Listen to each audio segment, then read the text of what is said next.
ಪಿರಿಯಾಪಟ್ಟಣ ತಾಲೂಕಿನ ಬೆಟ್ಟದಪುರ ಗ್ರಾಮದ ಚಾಣಕ್ಯ ವಿದ್ಯಾಸಂಸ್ಥೆ ಆವರಣದಲ್ಲಿ ಸಾರ್ವಜನಿಕ ಶಿಕ್ಷಣ ಇಲಾಖೆ ಹಾಗೂ ಚಾಣಕ್ಯ ವಿದ್ಯಾಸಂಸ್ಥೆ ಪ್ರಾಯೋಜಕತ್ವದಲ್ಲಿ ಬೆಟ್ಟದಪುರ ಕ್ಲಸ್ಟರ್ ಮಟ್ಟದ ಪ್ರಾಥಮಿಕ ಶಾಲಾ ಮಕ್ಕಳ ಪ್ರತಿಭಾ ಕಾರಂಜಿ ಕಾರ್ಯಕ್ರಮ ನಡೆಯಿತು. ಈ ಸಂದರ್ಭದಲ್ಲಿ ಹಾರನಹಳ್ಳಿ ಹೋಬಳಿ ಶಿಕ್ಷಣ ಸಂಯೋಜಕ ಕೆಎಂ ಸ್ವಾಮಿ ಮಾತನಾಡಿ, ಚಾಣಕ್ಯ ವಿದ್ಯಾಸಂಸ್ಥೆಯಲ್ಲಿ ವ್ಯವಸ್ಥಿತ ರೂಪದಲ್ಲಿ ಪ್ರತಿಭಾ ಕಾರಂಜಿ ಆಯೋಜನೆ ಮಾಡಿರುವುದು ಶ್ಲಾಘನೀಯ. ಮೊದಲು ಕೇರಳ ರಾಜ್ಯದಲ್ಲಿ ಪ್ರತಿಭಾ ಕಾರಂಜಿ ಕಾರ್ಯಕ್ರಮಗಳು ನಡೆಯುತ್ತಿದ್ದವು. ಕರ್ನಾಟಕ ಸರ್ಕಾರ ಅಲ್ಲಿನ ಕಾರ್ಯಕ್ರಮಗಳನ್ನು ನೋಡಿ ನಮ್ಮ ರಾಜ್ಯದಲ್ಲಿ ಜಾರಿಗೆ ತಂದರು. ಮಕ್ಕಳಲ್ಲಿರುವ ಪ್ರತಿಭೆಗಳನ್ನು ಅನಾವರಣಗೊಳಿಸಲು ಇಂತಹ ಕಾರ್ಯಕ್ರಮಗಳು ಅವಶ್ಯಕ ಎಂದರು. ಇನ್ನು ಚಾಣಕ್ಯ ವಿದ್ಯಾಸಂಸ್ಥೆಯ ಕಾರ್ಯದರ್ಶಿ ಜಗದೀಶ್ ಮಾತನಾಡಿ, ಸೋಲು ಗೆಲುವು ಮುಖ್ಯವಲ್ಲ, ವಿದ್ಯಾರ್ಥಿಗಳು ಸ್ಪರ್ಧೆಯಲ್ಲಿ ಭಾಗವಹಿಸಿದ್ದು ಮುಖ್ಯ. ಎಲ್ಲಾ ವಿದ್ಯಾರ್ಥಿಗಳು ಪ್ರತಿಭಾ ಕಾರಂಜಿಯಲ್ಲಿ ಉತ್ತಮ ಪ್ರದರ್ಶನ ತೋರಿಸುತ್ತಾರೆ. ಸಾರ್ವಜನಿಕ ಶಿಕ್ಷಣ ಇಲಾಖೆ ಮೇರೆಗೆ ಪ್ರತಿಭಾ ಕಾರಂಜಿ ಪ್ರಾಯೋಜಕತ್ವ ವಹಿಸಿಕೊಂಡಿದ್ದೇವೆ ಎಂದರು. ಇನ್ನು ಎಸ್ಎಂಎಸ್ ಶಾಲೆಯ 2ನೇ ತರಗತಿಯ ವಿದ್ಯಾರ್ಥಿನಿ ರನ್ವಿತಾ ಆರ್ ಛದ್ಮವೇಷ ಸ್ಪರ್ಧೆಯಲ್ಲಿ ಭಾಗವಹಿಸಿ ಬೇಲೂರು ಶಿಲಾಪಾಲಿಕೆಯ ವೇಷ ಧರಿಸಿ ಪ್ರಥಮ ಬಹುಮಾನ ಪಡೆದು ತಾಲೂಕು ಮಟ್ಟಕ್ಕೆ ಆಯ್ಕೆಯಾಗಿ ಎಲ್ಲರ ಗಮನ ಸೆಳೆದರು.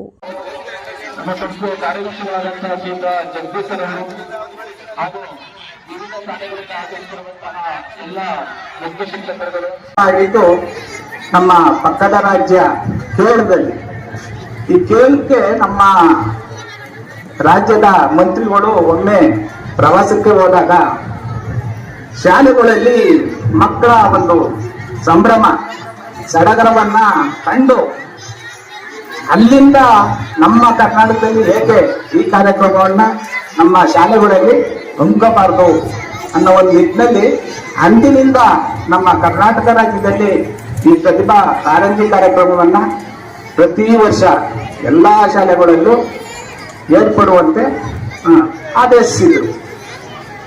ಅದನ್ನನುಸರಿಸಿ ನಮ್ಮ ಕರ್ನಾಟಕದಲ್ಲಿ ಇದುವರೆಗೂ ಆ ಕಾರ್ಯಕ್ರಮಗಳು ನಡೀತಾ ಬರ್ತಾ ಇದೆ. ನಮ್ಮ ಶೈಕ್ಷಣಿಕತೆ ಅದರ ಜೊತೆಯಲ್ಲಿ ಸಾಂಸ್ಕೃತಿಕ ಚಟುವಟಿಕೆಗಳು, ಕ್ರೀಡಾ ಚಟುವಟಿಕೆಗಳು ಇವು ಮಕ್ಕಳಲ್ಲಿ ಬೆಳಿಬೇಕು.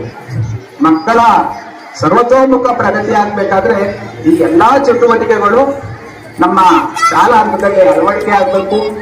ಮತ್ತೆ ಅದನ್ನ ಮಕ್ಕಳಲ್ಲಿ ಏನು ಸುತ್ತ ಪ್ರತಿಭೆ ಇರ್ತದೆ ಅದನ್ನ ಹೊರಚೆಲ್ಲಲಿಕ್ಕೆ ಈ ಒಂದು ವೇದಿಕೆ ತುಂಬಾ ಅನುಕೂಲಕರ.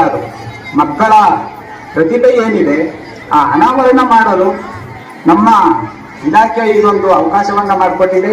ಹಾಗಾಗಿ ಕೀರ್ತಿ ಅವರಿಗೂ ಸಹ ಪ್ರತಿಭೆಯನ್ನು ತೋರಿಸಿಕೊಳ್ಳಲಿಕ್ಕೆ ಈ ಮಟ್ಟದ ಒಂದು ವೇದಿಕೆಯನ್ನ ರೂಪಿಸಿ ನಮ್ಮ ಸರ್ಕಾರದ ವತಿಯಿಂದ ಪ್ರತಿ ವರ್ಷವೂ ಸಹ ಒಂದು ಶಾಲೆಗಳಲ್ಲಿ ಈ ಪ್ರತಿಭಾ ಕಾರಂಜಿಯನ್ನ ಆಯೋಜನೆ ಮಾಡಿ ಇಲ್ಲಿ ವಿದ್ಯಾರ್ಥಿಗಳಲ್ಲಿ ಇದ್ದಂಥ ಪ್ರತಿಭೆಯನ್ನ ತೋರಿಸಿಕೊಳ್ಳಲಿಕ್ಕೆ ತುಂಬಾ ಅನುಕೂಲವಾಗಿ ಮಾಡಿಕೊಂಡಿದ್ದಾರೆ. ಅದೇ ರೀತಿ ಈಗ ನಮ್ಮ ಅವರು ಈ ಸರಿ ನಿಮ್ಮ ಶಾಲೆಯಲ್ಲಿ ಒಂದು ಪ್ರತಿಭಾ ಕಾರಂಜಿಯನ್ನು ನಡೆಸಿಕೊಡ್ಬೇಕು ಅಂತ ಕೇಳಿದ್ರು. ಆವಾಗ ನಾವು ಯಾವುದೇ ತಕರಾರಿಂದರೆ ಖಂಡಿತವಾಗ್ಲೂ ಮಾಡ್ಕೊಡ್ತೀವಿ, ಕಲಿಸ್ಕೊಡಿ ಅಂತ ಹೇಳಿದ್ರು. ಅದೇ ರೀತಿ ಈಗ ನಮ್ಮಲ್ಲಿ ಈ ಪ್ರತಿಭಾ ಕಾರಂಜಿಯನ್ನ ನಡೆಸಿ ಅನೇಕ ವಿದ್ಯಾರ್ಥಿಗಳು ನಿಮ್ಮ ಬಹುಮಾನ ವಿತರಣೆಗೆ ಕಾತುರದಿಂದ ಕಾಯ್ತಾ ಇದ್ದೀರಾ.